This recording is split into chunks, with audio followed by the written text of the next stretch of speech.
അല്ല ചോദിക്കാൻ വന്നതെന്ന് വെച്ചിട്ടുണ്ടെങ്കിൽ സൈക്കാട്രിസ്റ്റിനോട് ചോദിച്ചു കൺസൾട്ടന്റ് ഫീ ഉണ്ട് മേടിക്കുന്നില്ലേ? അദ്ദേഹം തന്നെയാണ് അരമണിക്കൂർ മുമ്പ് പറഞ്ഞത് അദ്ദേഹം ഫീ മേടിക്കുന്നുണ്ട്, കൺസൾട്ടന്റ് ഫീ മേടിക്കുന്നുണ്ട്. സൗജന്യമായിട്ടും ഫീ വാങ്ങുന്നുണ്ടെന്ന് പറഞ്ഞിരുന്നു. എന്റെ ഇൻസ്റ്റാഗ്രാം തപ്പേക്ക് അറിയാൻ പറ്റും. ഞാൻ അല്ല അപ്പൊ കൺസൾട്ടന്റ് ഫീ മേടിക്കുന്ന താങ്കൾക്ക് എങ്ങനെയാണ് അദ്ദേഹത്തെ ഫീ മേടിക്കുന്നത് പറഞ്ഞത്? ഞാൻ പണിയെടുത്ത് ഞാൻ പൈസ വാങ്ങിക്കും, അതിനെന്താ പ്രശ്നം? അത് മാത്രമല്ല താങ്കളുടെ നട്ടിലെങ്ങനെ ശരിയായെന്ന് വ്യക്തതയോട് നേരത്തെ പറഞ്ഞിരുന്നില്ല. താങ്കളുടെ നട്ടിലെങ്ങനെ ശരിയായെന്ന് വ്യക്തതയോട് നേരത്തെ പറഞ്ഞിരുന്നില്ല. നട്ടൽ എങ്ങനെയാണ് ശരിയായതെന്ന് നേരത്തെ വ്യക്തതയോട് പറഞ്ഞില്ല. എങ്ങനെയാണ് നട്ടൽ ശരിയായത്? ഞാൻ ഇവരെ ഓഡിയൻസും ചോദിക്കുന്നത് നട്ടൽ എങ്ങനെയാണ് ശരിയായേ? പിന്നെ പഴയ കിടക്കാണ്. അത് പറയുന്നില്ലല്ലോ. കേരളത്തിലെ ജനങ്ങൾ മുഴുവൻ ചോദിക്കും ഇത്. ഈ രാജ്യത്തെ ജനങ്ങൾ മുഴുവൻ ചോദിക്കും ഇത്. എങ്ങനെ അദ്ദേഹത്തിന്റെ നട്ടല് ശരി? അദ്ദേഹം പറഞ്ഞു. ഒന്നാമത്തെ എന്റെ നട്ടിലിനെ പറ്റി വളരെ വിശദമായ ഒരു വീഡിയോ പല ചാനലിൽ ഞാൻ കൊടുത്തിട്ടുണ്ട്. ഒന്ന് ജസ്റ്റ് വലിയ ആ വീഡിയോ നമുക്ക് തരാമോ? ഒറ്റ ഉത്തരം തന്നെ പറയാൻ പറ്റില്ല. സാറിന്റെ സമയം ഞങ്ങൾ ചോദിച്ചോളൂ.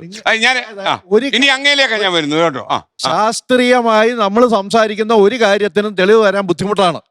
ഞാൻ വർഷങ്ങളായിട്ട് പൂജ ചെയ്യുന്നയാളാണ്. അസ്ട്രോളജി ചെയ്യുന്നയാളാണ്. എന്നെ ആൾക്കാർ സമീപിക്കുന്നുണ്ട്. ഈ പറയുന്നതിൽ ഞാൻ ഇന്ന് വരെയും ഇപ്പൊ ഞാൻ എന്റെ കാര്യം ബൂസ്റ്റ് ചെയ്ത് പറയല്ല, ഇന്ന് വരെയും ആരും അതിന് പരാതി ഒന്നും പറഞ്ഞിട്ടില്ല. പൂജയിലെ ഡ്യുവൽ പേഴ്സണാലിറ്റിയെ ഒരുപാട് ഞാൻ കണ്ടിട്ടുണ്ട്.